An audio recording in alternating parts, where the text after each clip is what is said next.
we have many companies that are kind of unique and unto themselves. They're listed in Canada. They have a business plan, maybe based in Canada, but for sure they're going to have U.S. ambition and global ambition, and yet they don't have a comparable. There's just nobody else in the country doing what they do. So we call them orphan stocks. Orphan in the sense that they're by themselves from a financial markets point of view.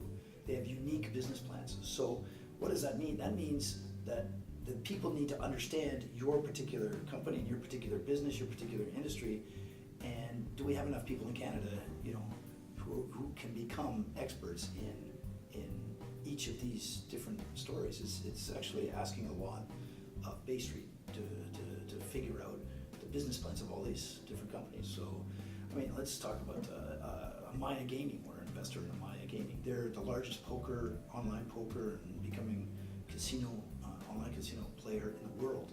Well, how many people in Canada are experts in online gaming, the gaming industry, particularly Maya, their competition?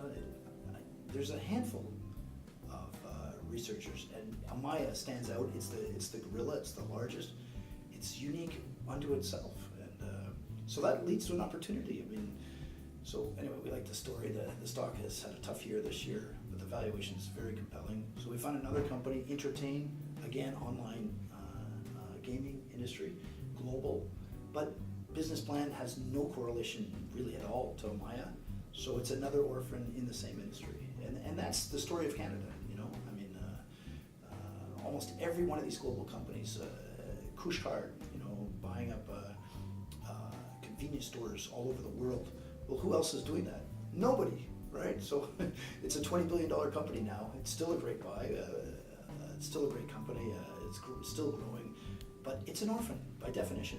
And there are a lot of very successful Canadian companies that are completely unique unto themselves. Stella Jones. I wish we owned all these companies because they've done so well. CCL Industries, Stella Jones. A lot of these stocks are up 10, 20 times over the last 10 years. And Dollarama. Every one of these stocks is unique. Gildan Activewear. So Canada's filled with these, and I think, frankly, if you're going to be a good portfolio manager in Canada, that's what you have to do. Is you have to be able to understand, somebody's business plan and put it in context of the opportunity. But you got to realize that there aren't a lot of other people in Canada who are going to know the story maybe as well as you do. So it's unlike that in the U.S., right? Every single sector has got multiple players and multiple analysts covering it, and it's much more efficient.